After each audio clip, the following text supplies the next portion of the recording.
갈라디아서 3장과 4장 신실함을 신뢰하라 라는 제목으로 함께 말씀 나누겠습니다. 어찌 보면 오늘 본문이 기독교 신앙에서 참 의미 있는 말씀이고, 여러분 잘 아시는 마틴 루터가 가장 중요하게 생각했던 책이 바로 갈라디아서고, 갈라디아서의 핵심을 오늘 여러분과 함께 나누도록 하겠습니다. 사도 바울이 세 번째로 전도 여행을 하고 있을 때 에베소에서 신학교를 세우고 사역을 다 정리하고 이제 마케도니아 지방으로 가다가 갈라디아 지방에 문제가 생겼다. 갈라디아 지방에 있는 교회들이 다른 복음을 듣고 미혹되어서 문제가 생겼다더라. 그런 소식을 듣고 이제 사도 바울이 마케도니아 지방에서 갈라디아 지방에 있는 교회들에게 편지를 썼는데 기분이 매우 안 좋습니다. 에베소에서도 고린도에 문제가 있어서 아주 격양된 감정으로 글을 썼었는데 이 갈라디아서 같은 경우도 아주 감정이 좋지 않습니다. 아주 매섭게 인사도 하지 않고 아주 강하게 참된 복음이란 무엇인가에 대해서 쓰는 편지입니다. 지난 시간에 무슨 내용을 다뤘냐면은 너희들이 다른 복음을 따라갔다. 도대체 어쩌자고 그러느냐. 다른 복음이 뭡니까? 할례를 받아야지 된다. 예수님을 믿는 것만으로는 안 되고 행위가 따라야 된다. 오직 믿음이 아니라 행위로서도 구원을 받는다. 율법을 지켜야 된다. 그러면 율법을 안 지켜도 되냐? 그렇지는 또 않지 않습니까? 그러니까 이 부분이 되게 중요하면서도 왜곡도 많이 되어 있고, 그래서 참 중요한 부분인데 함께 좀 잘 살펴보기를 원합니다. 그래서 오늘 이제 살펴볼 부분은 이 갈라디아서의 핵심이 되는 부분이고, 여러분 잘 들으면 어려운 것 같지만 사실은 쉬운 얘기를 하는 건데 이게 많이 와전되어 있습니다. 의미가. 또 우리가 한국말로 믿음이라고 번역을 했기 때문에 한국 사람들이 느끼는 이 믿음이라는 단어는 마음의 동의가 더 많아요. 행동보다는 어떤 내적인 요소가 더 많기 때문에 이제 그런 부분들을 함께 좀 짚어가면서 살펴보기를 원하고요. 자, 오늘 본문은 뭐 여기 장황하게 제가 써놨지만 그게 뭐 이렇게 어려운 내용이 아니라, 여러분 이 믿음을 했을 때 딱 떠오르는 구약의 인물 누굽니까? 아브라함이죠. 이스라엘의 선조, 이스라엘의 시작이 되는 인물이 아브라함이지 않습니까? 3장 4장을 쭉 보면은 아브라함 이야기를 주로 합니다. 그리고 또 아브라함이 낳았던 약속의 자녀와 약속의 자녀가 아닌 이삭을 이스마엘과 비교해서 우리는 어떤 사람이고 우리는 어떤 믿음으로 살아야 되는가를 아주 일목요연하게 정리를 하고 있죠. 근데 우리가 이 성경을 읽을 때 이거를 제대로 이해하려면 그럼 누구를 먼저 이해해야겠습니까?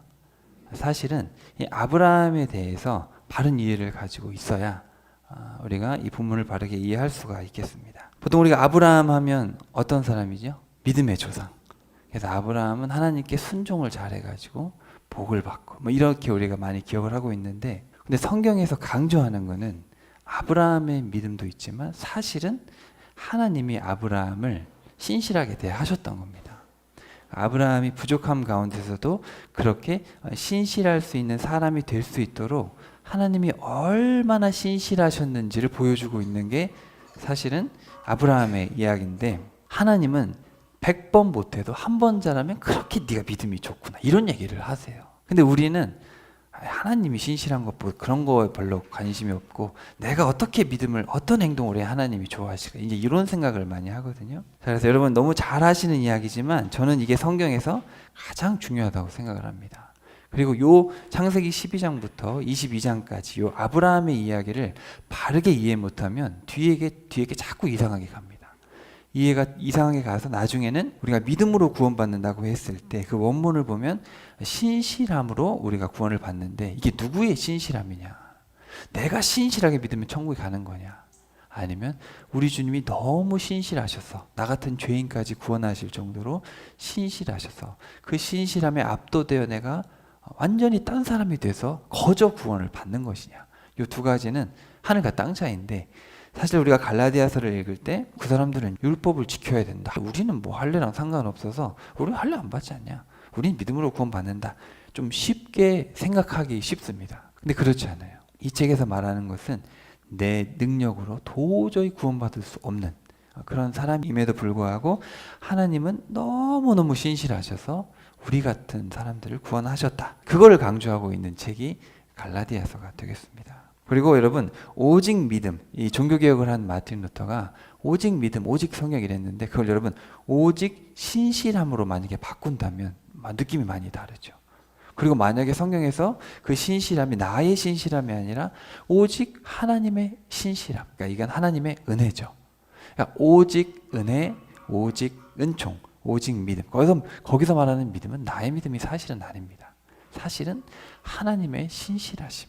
그 신실하심 때문에 나도 신실할 수밖에 없는 거예요. 그게 되게 중요한 갈라디아서의 핵심이 되겠습니다. 어릴 때부터 들어왔던 아브라함 이야기인데 한번 제가 설명을 드려볼게요. 아브라함이 하나님께서 이제 약속의 땅에 가라고 하니까 얼떨결에 따라가죠.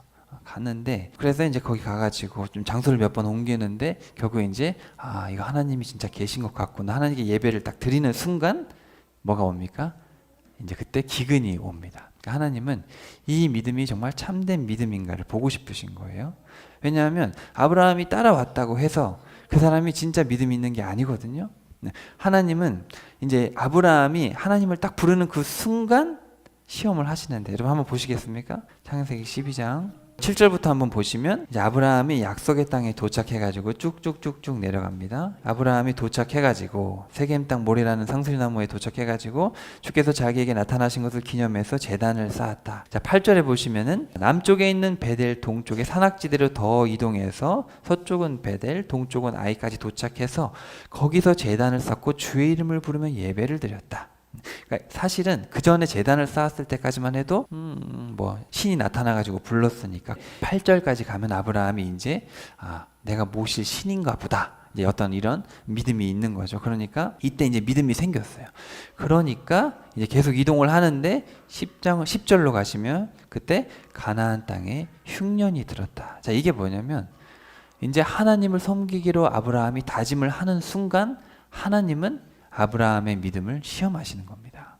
이 아브라함의 결단이 진짜인가 아닌가. 우리는 많은 경우에 아브라함이 그 자기가 살던 하란 땅을 다 버리고 이 약속의 땅에 왔으면 그 자체가 어마어마한 믿음이 아니냐, 그래서 복을 받은 거 아니냐.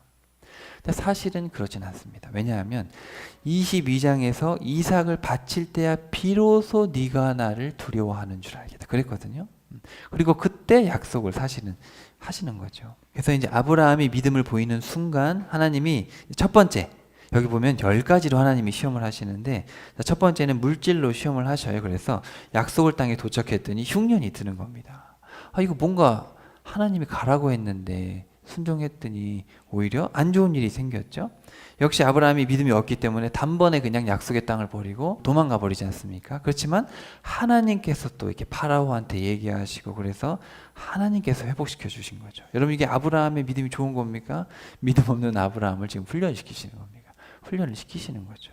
근데 또 거기 가가지고 선물을 받아왔어요. 그러니까 선물을 또 받아오니까 냅다 또 챙겨왔는데, 그러니까 또 재산이 늘어나니까 또 어떻게 됩니까? 돈이 많아지니까 조카랑 싸움이 일어나는 겁니다. 사실은 돈이 많아진다고 해도 분쟁이 일어나서는 안 되죠. 오히려 서로 나눠주고 해야 되는데 아브라함의 믿음이 아직 덜 성숙한 겁니다. 그러니까 또 하나님께서 조카가 떠났다고 또 마음 아파하고 아브라함이 또 그러니까 또 하나님께서 위로를 해주십니다. 이때마다 하나님께서 한 말씀씩 딱 하세요. 하나님께서 내가 너를 지켜주겠다. 사방을 둘러봐라. 자, 그 다음에 이제 조카가 떠났는데 마침 또 조카가 전쟁의 연루가 되는 겁니다. 그러니까 이제 북쪽에 있는 강대국이 남쪽에 있는 나라들 쳐들어와 가지고 하는데 그때 이제 소돔에 살고 있던 조카도 잡혀가죠. 이때 아브라함이 자기가 기르고 이제 데리고 있던 사람 300명 명 정도 데리고 가는데 사실은 이길 수 없는 전쟁입니다. 그거는. 왜냐하면 위에 강대국은 어마어마한 나라들인데 아브라함 318명 데려가서 어떻게 이깁니까? 그렇지만 하나님은 또 아브라함의 어떤 그런 무모함에도 불구하고 하나님께서 아브라함을 이기게 해주시는 거죠. 아무리 아브라함이 믿음이 좋아도 어떻게 수십만 명의 사람과 318명이 이길 수가 있습니까? 그건 말이 안 되죠. 하나님이 찾게 해주시는 거죠. 그러니까 이렇게 됐을 때 이제 아브라함이 전쟁이 끝나고 돌아왔을 때 이제 누가 나오냐면 소돔 왕과 멜기세덱이라는 예루살렘 왕이 와가지고 이제 멜기세덱한테는 또 하나님의 제사장이라고 해서 아브라함이 10분의 1을 드리게 되고 소돔 왕의 선물은 받지 않습니다. 그러니까 이게 뭐를 알 수 있냐면 아브라함이 이런 한 3번에 걸친 어떤 물질과의 어떤 이런 일들을 거치면서 이 물질은 이게 내게 아니구나. 이거 하나님 거구나. 내가 물질 때문에 이집트로 도망갔더니 하나님께서 물질을 주셨고 물질이 많아지니까 내가 다툼을 견디지 못하고 또 물질을 빼앗기니까 무모한 전쟁을 하고. 그러니까 이런 식으로 이 물질 내게 아니구나. 하나님께 드려야겠구나. 그래서 이제 11조를 하게 된 것이고, 하나님 건데 내가 악한 소돔왕의 물질은 받을 수 없다. 자, 이렇게 아브라함의 믿음이 조금씩 성장을 해가는데, 아브라함은 3번 실패했지만 하나님은 3번 다 신실하시고 은혜를 베풀어 주시는 겁니다. 여러분, 이게 좀 보이시는지 모르겠어요. 이 본문을 볼 때 이게 사람의 믿음으로 봤을 때는 아브라함이 뭔가 잘하는 것 같지만, 하나님의 입장에서 봤을 때는 아브라함은 계속 뒤로 후퇴합니다. 그렇지만 하나님은 끝까지 신실하신 거예요. 자, 그 다음에 전쟁을 하고 나니까 아브라함이 인간관계가 좀 두려워지는 겁니다. 보복이 두려워지는 거예요. 그러니까 아브라함이 막 두려워하니까 하나님이 나타나셔가지고 두려워하지 마라. 딱 그렇게 얘기하거든요, 여러분. 15장 가시면은 딱 전쟁 끝나고 두려워하지 마라, 아브라함아. 내가 네 방패다. 내가 네게 상을 베풀어 주겠다. 왜 하나님이 뜬금없이 방패라 그러시겠습니까? 전쟁 후에 두려워하니까 내가 방패가 될 테니까 두려워하지 마라. 지켜주겠다. 근데 아브라함이 이제 그렇게 얘기를 하니까 아브라함은 또 마음에 걸리는 거예요. 아니, 난 자녀도 없지 않습니까? 하나님 자녀도 안 주시더니 왜 무슨 방패가 되어 주신다면 또 원망을 하는 겁니다. 그러니까 하나님이 내가 자녀를 주겠다. 이렇게 이야기를 하시죠. 그러면서 자, 밖으로 나가 봐라. 저 하늘의 별들을 바라봐라. 내가 그렇게 많은 자녀들을 주겠다. 자, 그랬을 때 15장 6절에 가시면은 아브라함이 하나님을 믿었다. 이제 요 단어가 나옵니다. 15장 6절에 아브라함이 주를 믿었다. 그래서 주께서 아브라함의 믿음을 보시고 그를 의롭게 여기셨다. 이제 이런 이야기가 나오죠. 그러니까 5번 동안 실패를 한 겁니다. 5번. 그러니까 물질의 시험도 3번이나 실패하고, 전쟁 때문에 두려워하고, 자녀가 없어서 원망도 하지만, 그때 하나님께서 자녀를 주시겠다고 하니까 조금 믿음이 생겼더니 하나님이 또 그렇다고 또 믿음이 있네, 이렇게 또 칭찬을 하셨다는 거예요. 이렇게 여러 번 실패했지만 한 번의 믿음을 보여주면 하나님께서 의롭다 이렇게 여겨주셨다는 거죠. 자, 그럼에도 불구하고 아브라함이 믿음이 있는 행동을 하지 않습니다. 그래서 하나님이 이제 이 사람한테 믿음을 주려고, 자, 여기 동물들 좀 데려와서 반으로 쪼개놔라. 그런 다음에 종물이 쪼갠 그 가운데에 불을 지나가게 이제 하시는 이야기가 횃불 언약이라고 해서 그 이야기가 나옵니다. 그러면서 하나님께서 무슨 얘기를 하냐면은 15장 16절에 가시면 네 후손들이 4대가 지나야 돌아오게 될 것이다. 이제 이런 얘기까지 하시는데, 여러분, 이게 무슨 얘기냐면 이렇게 구체적으로 자녀들의 미래에 대해서까지 설명을 해주시는 거예요. 왜 이렇게 할까요? 믿지를 못하니까. 그러니까 아브라함이 자녀를 줄 거라는 그런 믿음이 없으니까 네 자녀들이 나중에 이집트 땅에 가서 4세대 후에 돌아올 것이다 라는 어떤 이런 구체적인 미래까지 설명을 하시고, 동물을 쪼개놓고 불까지 지나가게 하시는 기적까지 보이시죠. 그러니까 여러분, 이걸 보면서 뭘 느껴야 되냐면, 하나님은 이렇게까지 하실 필요가 있을까요, 없을까요? 없죠. 그렇지만 믿음 없는 아브라함에게 믿음을 주시기 위해서 지금 이렇게까지 하시는데, 자, 16장으로 가시면 충격적인 일이 일어납니다. 아브라함이 이렇게까지 하나님이 하셨지만 아브라함이 뭘 하냐면 하갈을 취해서 이스마엘을 낳습니다. 이게 뭐냐면 결국은 아내의 말을 듣는 겁니다. 아무리 아브라함의 믿음이 좋아져도, 하나님 말씀이 그렇게 하셔도 아내의 말을 또 이기기가 어려운 겁니다. 또 여러분 결혼 생활 해보시면 알지만 이 배우자가 강력하게 밀어붙이면 그것도 참기 어렵거든요. 그러니까 지금 다 이게 인간관계에 대한 겁니다. 인간관계. 이 인간관계를 넘어서는 게 정말 어려운 거예요. 저도 그런 경험을 많이 하거든요. 그러니까 아브라함이 결국은 사레의 말을 듣고 하갈을 취해버립니다. 이렇게 하나님께서 여러 가지를 하셨음에도 불구하고, 자, 그러니까 이게 이제 86세거든요. 이스마엘이 태어날 때. 16장 16절에 보시면 아브라함의 나이 86세 때 이스마엘이 태어났고, 한 절 넘어가시면 17장 1절에 아브라함이 99세가 되었다. 그러니까 13년 동안에 아무 기록이 없어요. 그러니까 이쯤 되면 하나님도 기분이 좋으시겠습니까? 안 좋으시겠습니까? 하나님도 시원섭섭하시고, 이놈을 내가 기다려야 되나 말아야 되나 고민이 되시지 않겠습니까?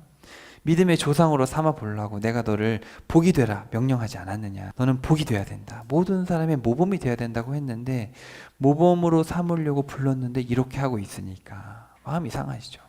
그래서 여기 17장으로 가시면 나는 전능하신 하나님이다. 흠없이 살아라. 명령하고 있습니다. 너는 내 앞에서 완전하라. 그러니까 이거를 좀 여러분 알아듣기 쉽게 말씀드리면 너 제대로 안 할래? 이런 거죠. 제대로 해라. 그러면서 하나님이 여기서 6가지 이야기를 하십니다. 여러분 잘 들으셔야 돼요. 이게 너무너무 중요해요. 믿음이 없는 아브라함을 위해서 6가지를 해주시는데, 첫 번째, 이름부터 바꿔라. 안 되겠다. 아브라함 좋은 아빠? 안 돼. 여러 민족의 아빠 아브라함으로 바꿔라. 네가 믿음 없는 행동을 자꾸 하니까 이름부터 바꾸면 옆에 사람이 아브라함 부르면 여러 민족의 아버지? 그러면 내가 자녀를 낳을 거라는 믿음이 생기지 않겠냐.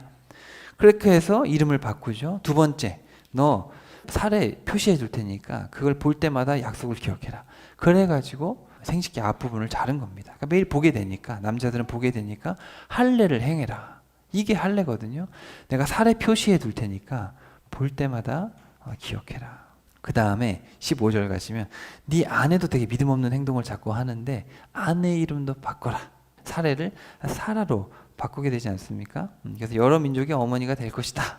그래서 아내 이름도 바꿔주죠. 근데 이제 그렇게 얘기를 했더니 아브라함이 피식 웃었어요. 무슨 100살 가까이 되는 여자가 무슨 아기를 낳습니까? 말도 안 돼.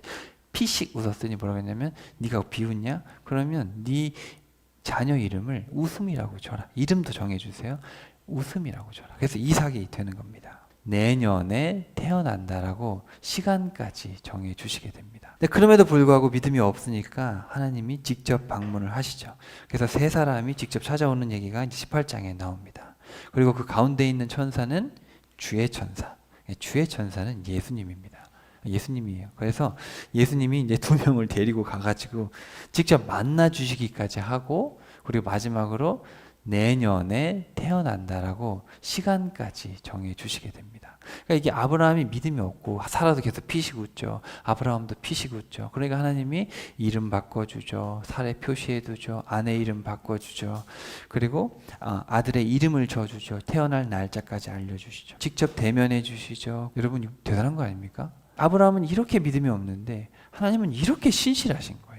이렇게 여러 가지 방법으로 믿음을 불어넣어 주시기 위해서 말씀을 하시는데, 근데 어떻게 되는지 아십니까? 이제 19장으로 가시면 이제 소돔으로 이 두 천사를 보내시니까 조카가 또 죽을까봐 피 붙이라고, 그것도. 그러니까 하나님이 또 롯도 아브라함을 봐서 살려주시죠. 그리고 또 분명히 자녀를 준다 그랬는데 아비멜렉이 와가지고 죽을까봐 또 아내를 누이라고 속이죠. 그리고 또 이삭이 태어났더니 또 어떻게 됩니까? 좋긴 좋은데 이삭과 이스마엘이 또 싸우니까 또 그것 때문에 미치겠는 겁니다. 여러분 이 문제가 얼마나 아브라함에게 힘들었냐면은 아브라함이 미칠 지경이더라. 이제 거의 성경이 그렇게 써 있습니다. 아브라함이 너무 힘들어가지고 사라가 달달달달 볶고 있죠. 저 쫓아내라고. 근데 아브라함은 자기 또 피 붙이기도 하고. 그래서 이제 이렇게 아내와 첩이 다투니까 심히 고민하지만 하나님이 또 그러면 하갈을 내보내라. 이렇게까지 하시죠. 그래서 여기 6가지 인간의 시험이죠. 보복을 두려워하고, 자녀가 없고, 아내의 말을 듣고, 조카가 죽을까봐 두려워하고, 자기가 죽을까봐 아내에 대해서 거짓말하고, 또 아내와 첩이 다투니까 또 고민하고, 이렇게 인간관계의 문제에 있어서도 다 실패하지만 하나님께서 지켜주신다. 하나님께서 이렇게 신실하셨다. 그리고 이제 마지막으로 하나님께서 이렇게까지 훈련을 시키시니까 아브라함이 사람 관계도 하나님께 달려 있구나 싶어가지고 이제 에셀 나무를 심어서 거기서 여호와의 이름을 불렀다. 이제 에셀 나무는 사막의 휴게소 같은 나무예요. 그러니까 아브라함이 오고 가는 사람들한테 여호와 하나님을 전하기 시작했다라는 겁니다. 자기가 믿는 하나님이 참된 하나님이고 이런 일들을 행하셨더라. 그러니까 이제 하나님이 자 이제 됐다. 마지막 시험을 해보자. 그게 바로 22장이고 그게 바로 내가 자녀를 주겠다고 했는데 자녀를 죽이라. 이 2가지 말씀이 충돌될 때 무엇을 지켜야 될까? 그래서 아브라함이 이제 믿음이 자랐기 때문에 하나님께서 신실하게 쭉 한 40-50년 가까이 이렇게 75살부터 110, 120 될 때까지 이삭이 클 때까지 지켜주셨기 때문에 이해가 안 되지만 하나님은 신실하신 분이시다. 그거를 믿었기 때문에 이제 즉각 순종하게 되는 겁니다. 그래서 이때 하나님께서 뭐라 그러시냐면 이제야 네가 나를 경외하는 줄 알겠다. 내가 너로 큰 민족을 이루고 네 씨로 바로 예수 그리스도를 통해서 구원하겠다. 정말 놀라운 이야기 아닙니까? 이건 정말 하나님이 주인공이 되시고 하나님이 아브라함을 주인공으로 만들어주시는 정말 눈물 어린 이야기죠. 요거를 이해를 하고 갈라디아서를 읽지 않으면 산으로 갑니다. 갈라디아서 3장으로 가시면 갈라디아 사람들이여 왜 그리 어리석은 것입니까? 십자가에 못 박히신 예수 그리스도의 모습이 여러분의 눈앞에 선한데도 도대체 누가 여러분을 미혹했습니까? 그러니까 이게 뭐냐면 십자가의 아들을 달려 죽이시기까지 신실하신 하나님을 여러분 봤는데 어떻게 그렇게 하나님의 신실하심을 한 번에 저버릴 수가 있습니까? 여러분에게 한 가지 묻고 싶습니다. 정녕 여러분은 율법을 지켜서 성령을 받은 겁니까? 아니면 여기 이제 복음을 듣고 믿었다라고 번역을 했죠. 근데 여러분 원문에 보면 딱 두 개입니다. 신실함을 들었기 때문입니까? 이 두 가지입니다. 원문에는 신실함, 들음 두 가지밖에 없어요. 그러니까 여러분이 성령을 받은 것은 여러분이 뭐 율법을 잘 지켜서 하나님이 성령을 부어주신 겁니까? 아니면 여러분이 예수 그리스도의 신실함에 대해서 복음을 듣고 하나님께서 예수 그리스도를 십자가에 달아 죽이시기까지 신실하셨다는 그 이야기가 우리에게 들려지고 그 신실함의 이야기 때문에 우리가 성령님을 모시게 된 것입니까? 이렇게 반문을 하고 있는 거예요. 그러니까 여러분 이 전체적인 맥락을 이해하지 못하고 갈라디아서를 잘못 읽다 보면 내가 잘 믿으니까 아멘 아멘 하니까 성령님이 내게 오셨구나. 그렇지 않거든요. 나중에 이제 여러분 여기 4장 1절부터 7절에 보시면 우리는 자격이 없는데 그저 성령님이 오신 겁니다. 자, 3절. 여러분은 왜 그렇게 어리석습니까? 처음에는 성령으로 시작했다가 결국에는 인간적인 노력으로 의롭다 인정받으려 애쓰고 있으니 말입니다. 우리도 많은 경우에 그렇죠. 나는 교회에서 이것도 하고 저것도 하고 이러니까 하나님 나를 의롭게 보시겠지. 이게 사실은 저와 여러분은 할례 문제는 아무 의미가 없지만 가끔은 우리가 교회에 얼마나 충성하냐에 따라서 어떤 눈에 보이는 모습으로 평가할 수 있다는 거죠. 우리도. 그 당시에도 안 그렇겠습니까? 좀 더 봅시다. 여러분은 복음을 위해 그렇게 고난을 당하고서도 이제 와서는 모든 것을 헛된 일로 만들어버릴 작정입니까? 정말로 그 모든 고난이 헛일이었단 말입니까? 하나님께서 여러분에게 성령을 주시고 원문에 보면 성령이라고 안 되어 있고 다 영이라고 되어 있어요. 영. 성령, 거룩하다는 헬라어가 붙어 있는 게 있고 안 붙어 있는 게 있는데 원문은 다 영으로 되어 있습니다. 여러분에게 영을 주시고 물론 그게 성령님이시죠. 그렇지만 어쨌든 번역은 그래요. 영을 주시고 여러분 가운데서 기적을 베푸시는 것은 여러분이 율법을 잘 지키기 때문입니까? 아니면 여러분이 신실함을 들었기 때문입니까? 그러니까 여러분이 예수 그리스도의 그 신실함을 그 복음의 이야기를 듣게 되고 성령께서 그 안에 내주하셔서 그런 놀라운 일들을 보여주시는 겁니까? 아니면 여러분이 믿습니다. 잘 믿으니까 기적을 보여주신 겁니까? 여러분 이걸 잘 생각하셔야 됩니다. 그러면은 베드로가 믿음이 좋아서 안진뱅이가 일어난 겁니까? 베드로가 그 하나님의 신실함에 압도되어서 믿음으로 선포했더니 안진뱅이가 일어난 겁니까? 베드로의 믿음이 아니거든요, 그게. 근데 우리는 자꾸 베드로가 믿음이 좋아서 선포했던 이런 식으로 간단 말이죠. 그러니까 요거는 오류라는 겁니다. 그렇지 않다는 거예요. 그러니까 베드로 얘기하죠. 왜 내가 일으킨 것처럼 합니까? 내가 한 게 아니죠. 자, 그러므로 아브라함을 생각해 봅시다. 성경에 기록되기를 그가 하나님을 믿었으므로. 자, 여기 믿었다라는 단어가 신실하다라는 거예요. 하나님께 신실했으므로 하나님께서 그가 신실하다고 여겨주셨다. 공의롭다고 여겨주셨다. 원문에 보면 정의와 공의 할 때 그 공의 있잖아요. 네가 내 마음을 공감해 주는구나 이렇게 생각을 하셨다는 거 하나님이. 아브라함이 이게 하나님께 신실하니까 야, 네가 내 마음에 공감을 해주는구나. 내가 너를 그렇게 네가 뭐 잘못해도 돌이켜주고 잘못해도 돌이켜주고 했는데 네가 내 마음을 알아줬구나. 그런 얘기를 하시는 거죠. 그러므로 믿는 자들이야말로 여기 믿는 자라고 되어 있는데 원문에 보면 신실함으로 말미암은 자들. 그러니까 하나님의 신실하심으로 변화된 자인 거죠.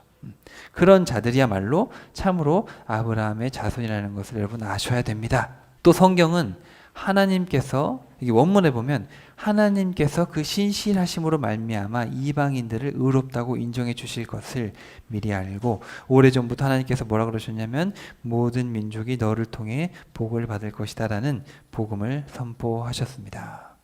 하나님이 아브라함을 복으로 만들어 주셨고 하나님이 아브라함을 통해서 모든 민족을 복되게 하시겠다. 그러므로 신실함으로 말미암은 자들은 모두가 이 원문에 보시면 믿음의 사람인 아브라함 되어 있는데 원문에 보면 어떻게 되어 있냐면은 신실함으로 말미암은 자들은 신실한 아브라함과 함께 복을 받습니다. 그러니까 여러분 이게 뭐냐면 하나님의 신실하심을 깨달아서 신실한 삶을 산 아브라함처럼 여러분도 하나님의 그 십자가 은혜와 신실하심을 깨닫고 아브라함처럼 신실하게 살아가면 구원받은 거라는 겁니다.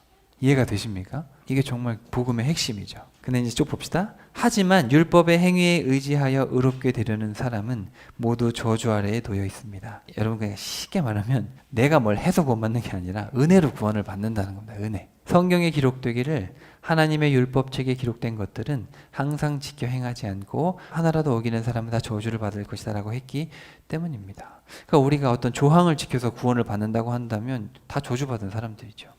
그러므로 율법의 행위로는 그 누구도 하나님 앞에서 의롭게 될 수가 없다는 것이 너무나 명백합니다. 왜냐하면 성경에 기록되기를 의인은 오직 믿음으로 말미암아 산다. 원문에 보면 이게 지금 하박국 2장 4절인데요. 의인은 오직이란 말은 없어요. 의인은 신실함으로 산다라고 되어 있습니다. 그러니까 바벨론 그 사람들도 결국은 교만 때문에 망하지만 의인이 있다면 신실하심 때문에. 근데 그 궁극적인 의미는 그 사람도 신실한 것도 맞지만 하나님이 신실하시고 또 그 하나님의 신실하심에 응답하는 사람은 반드시 산다. 의인은 신실함으로 사는 것이다. 율법은 믿음을 바탕으로 하지 않습니다. 오히려 누구든지 율법을 잘 지키기만 하면 그 사람은 율법으로 인해 살 것이라고 하셨죠. 법을 주셨으니까 우리도 부모가 어떤 말씀을 하면 그 말씀을 잘 순종하면 되는데 문제는 100% 순종을 못한다는 거예요. 그리스도께서는 우리가 받아야 할 저주를 대신 받음으로써 우리를 율법의 저주에서 구해주셨습니다. 나무에 달린 자는 누구든지 저주를 받은 자다라고 성경에 기록된 것입니다. 그러니까 사실은 율법을 어긴 모든 사람은 나무에 달려야죠. 다 죽어야 된다는 얘기입니다. 그러니까 하나님 앞에서 의로울 자가 없기 때문에 죽어야 되지만 은혜로 구원을 받는 거죠.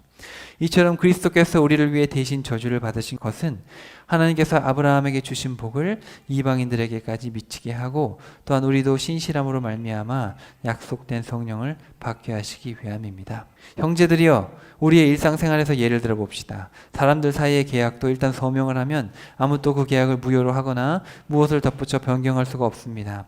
하나님께서도 아브라함과 그의 자손에게 약속을 하셨는데 약속을 하실 때 하나님께서는 많은 사람들을 뜻하는 자손들이라고 하지 않으시고 단 한 사람 자손이라는 표현을 여기 제가 밑에 써놨습니다. 4번에 걸쳐서 12장 7절, 13장 15절, 17장 7절, 24장 7절 내가 네 자손으로 말미암아 복을 주겠다. 그러니까 이거는 이스라엘이 아닌 겁니다. 이스라엘은 복이 안 됐어요. 이스라엘은 모범이 안 됐습니다. 근데 단 한 사람 완벽히 율법을 지키시고 완벽히 하나님 앞에 신실했던 단 한 사람 예수 그리스도 바로 그분이죠. 그분을 통해서 하나님께서는 구원하실 것을 다 계획을 하신 겁니다. 내가 말하고자 하는 핵심은 이것입니다. 아주 오래전에 하나님께서 아브라함과 이미 맺은 언약을 그때로부터 430년 후에 생긴 율법이 무효화해서 그 약속을 취소시킬 수 없다는 겁니다. 그러니까 아브라함이 먼저고 시내산에서 계약을 맺은 것은 400~500년 후거든요. 한참 후인데 아브라함과의 약속이 신실한 거 아닙니까? 그게 더 우선되는 약속 아닙니까? 만일 하나님께서 우리에게 주시는 하늘나라의 유업이 율법에서 비롯된 것이라면 그것은 더 이상 약속으로 말미암은 것이 아닙니다. 그러나 하나님께서는 약속을 통하여 오직 은혜로 아브라함에게 그런 하늘나라의 유업을 거저 주셨습니다. 자, 그러면 율법은 무엇 때문에 주신 겁니까? 바로 약속하신 그 자손 예수님이 오실 때까지 죄가 무엇인지 깨닫게 하기 위해서 덧붙여 주신 것입니다. 율법은 천사들을 통해서 중개자의 손으로 우리에게 주어졌습니다. 그러니까 대리인이 있었죠. 바로 모세를 통해서 율법을 주신 거 아닙니까? 이처럼 율법은 두 당사자 중 어느 한편에게 속하지 않는 중개자를 통해 간접적으로 주어졌지만 약속은 오직 한 분이신 하나님에 의해 우리에게 직접적으로 주어졌습니다. 그러니까 율법은 대리인을 통해서 어쨌든 계약을 맺은 거죠. 계약을 맺은 거고 그렇지만 그 율법보다 앞서서 아브라함과의 약속 메시아 예수 그리스도를 보내주시겠다는 약속이 430년 전에 우선시 되었고 그리고 예수님을 통한 약속은 바로 중개자가 필요 없는 하나님께서 직접 주신 거라는 얘기죠. 그러니까 옛 언약과 하나님과 맺은 이 아들과 맺은 언약은 하늘과 땅 차이라는 얘기입니다. 그래서 예레미야서에 보면은 예전에 너희들을 동물의 피로 이렇게 계약을 맺었는데 이제 내가 너희들의 마음판에 새겨주겠다. 새 언약을 맺겠다. 그 이야기가 예레미야의 핵심이었거든요. 우리 지난 시간에 살펴봤듯이 갈라디아서에서도 이제 같은 이야기를 합니다. 자, 그렇다면 율법은 하나님의 약속과는 상반되는 것입니까? 그렇지 않죠. 만일 율법이 사람을 살릴 수 있도록 주어졌다면 의롭게 되는 것도 율법에서 비롯되는 것이기 때문입니다. 하지만 성경은 온 세상이 죄 아래 갇혀 있다고 선언합니다. 두 번째 부분입니다. 그래서 하나님에 의해 약속된 그것 곧 구원을 얻는 생명이 오직 예수 그리스도의 신실함. 여기 또 여러분 원문에 보시면 신실함 예수 그리스도 이렇게 되어 있어요. 그래서 예수 그리스도의 신실함을 통해서 믿는 자들에게 주어지는 겁니다. 믿음을 통해서 믿는 자들에게 주어진다. 번역이 좀 특이한데 그게 아니고 바로 하나님께서 신실하신 거죠. 예수님이 너무너무 신실하시기 때문에 그 신실함을 신실하게 따라가는 자들에게는 주어지는 것이다. 이런 신실함이 오기 전까지는 우리는 율법에 의해 감시를 받는 죄인들로서 장차 올 믿음이 나타날 때까지 죄의 감옥에 줄곧 갇혀 있어야 했습니다. 그래서 결과적으로 율법은 믿음의 주체이신 그리스도께서 오실 때까지 우리를 그분께로 인도하는 가정교사의 역할을 하였습니다. 그것은 우리로 하여금 율법으로가 아니라 오직 신실함으로 의롭다함을 인정받게 하기 위해서입니다. 그러니까 신실함의 모범이신 예수님이 오기 전까지 율법은 가정교사 역할을 했다. 그러나 마침내 그 믿음이 왔으므로, 그 믿음이 누굽니까? 그 믿음이 예수님이죠. 그래서 그 신실함이 왔으므로 이제는 우리가 더 이상 율법이란 가정교사 아래 있을 필요가 없게 된 것입니다. 그러니까 여러분 하나님이 원하시는 것은 신실함인데 아무도 신실하게 못 산 겁니다. 신실해야 천국에 가는 거예요. 근데 누가 신실했냐면 예수님만 신실한 겁니다. 그러니까 예수님께 신실하면 된다라는 거예요. 하나님은 이미 신실하신데 그러니까 사람이 신실해야 되는데 그 사람이 신실하지 못하니까 하나님이 직접 사람이 되셔서 참 신실함을 행하신 거죠. 이해가 되시죠? 자, 이제 여러분은 모두 그리스도 예수 안에 예수를 믿음으로써 그분 안에서 하나님의 자녀가 되었습니다. 이것도 원문에 보면 하나님의 신실함 안에서 하나님의 자녀가 되었습니다. 이렇게 얘기를 합니다. 이 번역은 다분히 우리 사람의 믿음이 중요하다라는 걸 되게 강조하고 있는데 사실 성경은 그렇지가 않다라는 겁니다. 그것도 필요하죠. 그것도 필요하지만 그 전에 앞서서 이제 여러분은 예수님의 신실하심 때문에 그 예수님의 신실하심으로 말미암아 하나님의 자녀가 된 거지 내가 열심히 믿어서 자녀가 되는 게 절대 아니거든요. 여러분은 모두 세례를 받고 그리스도와 연합하여 하나가 되었으므로 곧 그리스도로 옷 입은 사람들이기 때문입니다. 이제는 유대인과 헬라인, 종과 자유인, 남자와 여자의 차별이 있을 수 없습니다. 여러분은 모두 그리스도 예수 안에서 하나이기 때문입니다. 여러분이 그리스도께 속한 사람이라면 여러분은 모두 아브라함의 자손이요 또한 하나님의 약속을 따라 하나님의 나라를 유업으로 이어받을 상속자들입니다. 자, 이제 여기서 갈라디아서의 제일 중요한 내용입니다. 여러분, 그러나 알아야 할 것이 있습니다. 유업을 이룰 상속자는 모든 재산의 주인이긴 하지만 그가 아직 어리다면 종과 다름이 없다는 점입니다. 그 상속자는 아버지가 정해놓은 시기가 될 때까지는 후견인과 관리자의 말을 들어야 합니다. 마찬가지로 우리도 아직 어렸을 때에는 세상의 초보적인 것들 아래에서 종노릇을 해야 했습니다. 그러나 여기서 이제 4절부터 7절까지가 갈라디아서의 핵심이 됩니다. 기한이 차자, 때가 되자, 그러니까 하나님의 때가 있는 거예요. 때가 되자 하나님께서 자기 아들을 이 땅에 보내셨는데 여자의 몸으로 태어나게 하시고 율법의 매인 몸으로 태어나게 하셨습니다. 그런 까닭은 율법의 매인 사람들을 구원하셔서 우리로 하여금 자녀로서의 온전한 권리를 얻게 하시기 위함입니다. 그러므로 여러분은 이제 하나님의 자녀므로 하나님께서는 우리 마음속에 자기 아들의 영을 보내주셔서 우리로 하여금 하나님을 아빠, 아버지라고 부를 수 있게 하셨습니다. 여러분은 이제 노예가 아닙니다. 하나님의 자녀입니다. 하나님의 자녀이므로 하나님께서는 여러분을 또한 상속자로 삼으셨습니다. 자, 여기 보시면 성부 하나님께서 성자 아들을 보내시고 아들의 영, 성령을 보내주셔서 우리로 하여금 양자로 삼으시고 자녀로 삼으시고 상속자로 삼으셨다. 이제 이 얘기를 하게 되는데 여기서 나오는 건 뭡니까? 믿음으로 구원받는 게 아니고 하나님의 신실함 때문에 우리가 구원을 받는다라는 것을 지금 강조를 하는 겁니다. 하나님의 때에 약속대로 여자의 몸에서 율법의 매인 사람으로 태어나게 하셔서 율법을 이기게 하셔서 여자로 태어난 우리, 율법에 갇힌 우리를 자유케 하신 그분은 하나님 자신이시다라는 거죠. 하나님이 신실하셨고 하나님이 아브라함에게 신실하셔서 아브라함이 신실해졌고 하나님이 아들을 보내시고 성령을 보내시기까지 우리에게 신실하셨기 때문에 우리도 신실해질 수 있다라는 겁니다. 이게 바로 갈라디아서의 핵심이 되고 우리가 이 사실을 바르게 깨달아야지 우리가 욕심 없는 삶을 살 수가 있게 됩니다.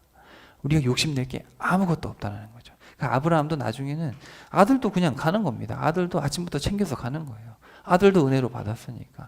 여러분의 모든 것, 여러분의 건강, 여러분의 가정, 여러분의 배우자, 여러분의 자녀, 여러분의 집, 차, 모든 것 하나님께서 주신 거 아닙니까? 우리가 알몸으로 태어났는데 하나님께서 이렇게 많은 것들을 베풀어 주셨고 우리가 이제 알몸으로 다 하나님 나라로 돌아갈 텐데 다 거저 주신 거 아닙니까? 그 은혜를 깨달아야 된다는 것이고 이게 바로 종교개혁에서 말하는 오직 은총, 오직 성경, 오직 믿음이죠. 이게 바른 믿음인데 이제 갈라디아 교회는 어떻게 했냐면 8절 봅시다.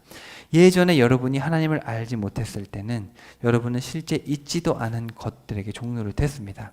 그러나 이제 여러분은 하나님을 알고 있을 뿐만 아니라 하나님께서도 여러분을 알고 계신데 어째서 여러분은 예전에 무력하고 천박하며 유치한 것들로 되돌아가려는 겁니까? 여러분 다시 어떻게 그렇게 천박한 것들에게 종로를 타려는 것입니까? 하나님의 신실하심이 어마어마하고 십자가 은혜와 부활의 소망이 있는데 왜 그런 뭘 지키고 그런 거에 매여 있는 겁니까? 어떤 거는 종교적인 것에 매여 있는 겁니까? 그 은혜에 압도돼서 사랑하며 살기도 부족한데 왜 뭘 안 하고 뭘 안 하고 이런 것 때문에 싸웁니까?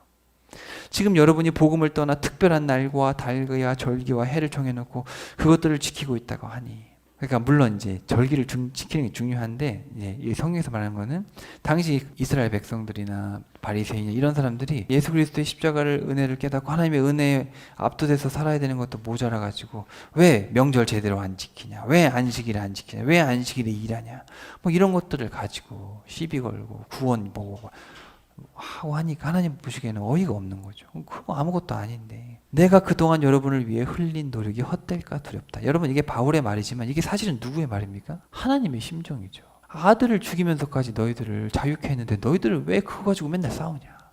그거 가지고 정죄하고 맨날 교회에서 뭐 안 한다고 정죄하고 믿음 없다고 정죄하고 제발 그러지 말아라. 어차피 그런 걸로 구원받는 거 아니고 아들의 신실함 때문에 우리가 너희들 의롭게 한 것인데 너희들 공로가 없는데 왜 그렇게 종교적인 것에 매여 있느냐. 형제들이여 여러분께 간청합니다. 내가 여러분처럼 되었으니 여러분도 이제는 나처럼 되시길 바랍니다. 여러분은 나에게 아무런 잘못도 저지른 적이 없습니다. 여러분도 아시다시피 내가 처음으로 여러분에게 복음을 전하게 된 것은 내 육체의 병이 계기가 되었습니다. 내 육체의 병이 분명 여러분에게는 시험거리가 되었을 텐데도 여러분은 나를 업신여기거나 외면하지 않았습니다.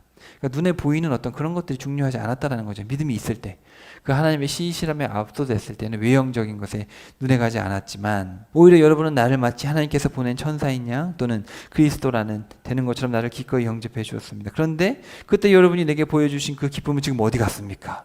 그 시절 여러분은 할 수만 있다면 여러분의 두 눈이라도 기쁘게 빼어서 내게 주었을 것입니다. 그런데 지금은 내가 여러분에게 진실을 말한다고 해서 나를 원수처럼 여긴단 말입니까? 그러니까 거짓말에 속아서 에이 사도 바울은 사도가 아니지. 그러니까 갈라디아서 1장 1절에서 예수 그리스도의 부르심으로 사도가 됐다 이렇게 변증을 하지 않습니까? 그러니까 처음에는 막 그런 예수님의 신실하심에 압도돼서 십자가의 은혜에 감격이 넘쳐가지고 처음에 갈라디아 교인들이 막 사도 바울이 그렇게 약간 부족하고 외형적으로 좀 볼품없는 사람이었어도 막 복음의 신실함 때문에 그 복음을 기쁘게 받아들이고 막 외형적인 것도 막 신경 쓰지 않았는데 갑자기 막 할례를 지켜야 된다는 율법을 지켜야 된다는 그 거짓 것에 속아가지고 에이 사도 바울은 뭐 사도도 아니었네 가짜였네 우리 할례를 지켜야지 할례 안 받은 그런 사람들은 그 전국 못 가지. 어떻게 이렇게 변질될 수가 있습니까? 예수 그리스도의 신실함을 어떻게 이렇게 순식간에 저버리고 나를 원수처럼 여깁니까? 지금 이 사도 바울의 분노가 누구의 분노예요? 하나님의 분노입니다. 아들을 죽이면서까지 너희들에게 사랑을 베풀었는데 너희들은 왜 싸우냐? 교회에서 왜 치고받고 싸우고 도대체 왜 그러느냐? 왜 교회에서 외형적인 것 가지고 문전박대하고 왜 그거 가지고 그러느냐? 여러분의 환심을 사려고 열심을 내는 사람들은 사실상 여러분에게 아무런 유익이 없습니다. 그런 사람들이 원하는 것은 여러분을 내게서 떼어내어 여러분으로 하여금 자기네들을 추종하도록 하려는 것입니다. 그러니까 교회에 오면 정말 모든 계급장을 다 떼놓고 목사든 장로든 권사 집사 다 떼놓고 다 주님 앞에 그냥 고개를 팍 숙여야 되지 않겠습니까? 그래서 저도 여러 번 설교 시간에 얘기했는데 이슬람에 가면은 그 자기들이 믿는 알라 신을 중심으로 완전히 돗자리 깔끔하게 펴놓고 완전 엎드려 절하지 않습니까? 우리 모든 개신교도 우리 그리스도인들도 예수님 앞에 그렇게 돼야 되지 않겠습니까? 목사, 장로, 권사, 집사 다. 근데 어쨌든 교회에서 그런 모습이 보여줘야 되는데 그렇게 정말 납작 엎드려서 예배해야 되는데 그런 모습이 우리에게 있는가? 그런 어떤 신에 대한 경외함은 이슬람을 우리가 못 따라가는 것 같아요. 전 따라가야 된다고 생각하거든요. 주님 앞에 꼬꾸라져야 되는데 어찌 나 같은 것을 살리시려고 아들을, 이게 지금 상상이 안 되지 않습니까? 어떻게 제가 누구를 살리려고 창알을 찢어 죽이겠습니까? 어떻게 합니까 그거를? 그러나 만일 그들이 선한 뜻으로 여러분을 위해 열심을 낸다면 그것은 내가 여러분과 함께 있을 때뿐 아니라 언제라도 좋은 것입니다. 그런 열심이 왜 나쁘겠습니까? 나의 사랑하는 자녀들이요, 여러분 안에서 그리스도의 형상이 이루어질 때까지 나는 다시 아이를 낳는 해산의 고통을 겪을 것입니다. 여러분이 다시 성숙해질 때까지 나는 참겠습니다. 나는 지금 여러분의 문제를 어찌해야 할지 몰라 크게 당황하고 있습니다. 지금이라도 내가 여러분을 직접 만나 여러분에 대한 목소리의 톤을 부드럽게 바꿀 수만 있다면 얼마나 좋겠습니까? 지금 사도 바울이 울컥하는 거죠. 사도 바울도 자기의 자녀들인 거죠. 갈라디아 교인들을 정말 자기가 부모가 된 양 이렇게 키워왔는데 이렇게 하니까 내가 너희들 그렇게 했는데 다시 과거로 돌아가서 미숙한 사람이 돼버렸는데 다시 성숙한 사람이 될 때까지 내가 기다리겠습니다. 내가 지금도 격앙된 목소리로 말을 하고 있는데 부드럽게 말할 수 있으면 얼마나 좋을까. 이게 지금 너무너무 사랑했던 갈라디아 교인들인데 너무나 쉽게 그 신실함을 저버리니까. 근데 저는 여러분 여기서 뭐가 보이냐면 예레미야의 모습이 보이는 겁니다. 예레미야와 또 하나님, 예레미야가 막 그랬거든요. 이거 전하기 싫은데 전하면 아무도 듣지도 않고 40년 동안 아무도 안 듣고 하나님도 울고 자기도 울고 아무도 안 들어요. 신실한 사람 한 명 있으면 내가 예루살렘 성 용서하겠다 그랬는데 한 명도 그런 말 안 들어요. 오히려 바벨론 안 쳐들어옵니다. 2년 안에 회복됩니다. 그런 얘기만, 그런 설교만 좋아했단 말이죠. 하나님이 그래서 울고 불고 하나님도 우시고 예레미야도 울었는데 지금 사도 바울도 이 갈라디아 교인 때문에 울고 있고 하나님도 동일한 심정이 아니겠습니까? 아들을 죽이기까지 너희들 그렇게 사랑했는데 왜 그렇게 너희들 나를 떠나느냐? 아직도 모르겠냐 내 사랑을? 자, 21절입니다. 율법 아래에 매기를 원하는 사람들이여 내게 말해보십시오. 여러분은 율법이 무엇을 말하고 있는지 알지 못하는 겁니까? 성경을 보면 아브라함에게 두 아들이 있었는데 하나는 여종의 몸에서 태어났고 다른 하나는 자유가 있는 본처의 몸에게서 태어났습니다. 여종의 몸에서 태어난 아들은 육신을 따라 태어났지만 본처의 몸에서 태어난 아들은 하나님의 약속을 따라 태어난 겁니다. 아브라함이 인간적인 생각에 인간 아내의 말을 듣고 태어난 게 이스마엘 아닙니까? 그러니까 인간적인 생각으로 행하는 그런 것 다 율법이라는 거죠. 이것은 비유로 해석해야 됩니다. 23절 여종의 몸에서 태어난 아들은 육신에 따라 태어났지만 본처의 몸에서 태어난 아들은 하나님의 약속에 따라 태어난 겁니다. 자, 이것은 비유적으로 해석해야 됩니다. 여기서 두 여자는 두 언약을 나타냅니다. 한 언약은 시내 산에서 받은 건 율법으로서 장차 종이 될 아이가 낳는 하갈, 이스마엘을 낳는 하갈을 의미합니다. 하갈은 아라비아에 있는 시내 산을 가리키며 현재 예루살렘에 해당합니다. 왜냐하면 예루살렘은 자기 자녀들과 함께 종노릇을 하고 있기 때문입니다. 그렇죠. 그러니까 사실은 뭐 성전이니 예루살렘이니 성전이니 뭐 이런 거 있지 않습니까? 이거 다 뭡니까? 나중에 히브리서에서 얘기하지만 다 모형입니다. 모형. 자, 그러나 하늘에 있는 예루살렘은 자유가 있는 여자, 곧 본처 사라를 가리키며 곧 우리의 어머니입니다. 그래서 성경이 기록되기를 아이를 낳지 못하는 여자여 기뻐하라. 해산의 고통을 모르는 여자여 소리 높여 외쳐라. 홀로 사는 여자의 자녀가 남편 있는 여자의 자녀보다 훨씬 많을 것이다. 그러니까 사실 이스라엘 백성들이 이제 포로로 끌려갔다가 다시 돌아오는데 다시 완전히 회복이 되지 않습니까? 이제 그걸 지금 빗대어서 하는 얘기예요. 이거를 지금 차용해가지고 이 이사야서의 예언을 지금 가져와가지고 그러는 거죠. 그러니까 우리 기독교인들이 나중에 하나님께서 구원시킬 그런 백성이다. 박해받고 그런 백성들이지만 형제들이여 여러분은 본처의 몸에서 태어난 이삭과 마찬가지로 약속의 자녀들입니다. 그러나 그 당시 육신을 따라 태어난 아들이 성령을 따라 태어난 아들을 박해한 것 같이 지금도 그러합니다. 그러니까 지금도 보면은 외형적으로 뭘 잘하고 법을 잘 지키고 뭐 교회에서 이것도 해야 되고 저것도 해야 돼 이런 것들을 잘 지킨 사람들이 교회에서 막 떵떵거리며 소리치고 막 그런다라는 얘기예요. 그러면서 다른 사람들 정죄하고 그렇다는 거죠. 어떤 비유를 봤을 때 물론 여기서 말씀하는 거는 당시 율법을 지켜야 구원을 받는다고 하는 사람들이 오히려 신실한 기독교인들을 막 박해했던 그런 상황이지 않습니까? 그런 상황인데 지금도 보면은 우리 교회에서도 그런 경우가 많이 있다라는 거죠. 사실 외형적인 것보다는 하나님의 신실하심에 압도돼서 모든 사람이 서로를 섬기고 서로를 종로로 태어난 게 우리 아닙니까? 그런데 우리는 형식에 막혀서, 법에 막혀서, 교회법에 막혀서 그렇다라는 거예요. 그러나 성경이 무엇이라고 말합니까? 기록되기를 여종과 그녀의 아들을 내쫓아라. 여종이 낳은 아들은 자유를 누리는 본처가 낳은 아들과는 달리 유업을 받지 못할 것이다. 그러니까 우리가 행함으로 구원받는 게 아니고 은혜로 구원을 받는 거지 않습니까?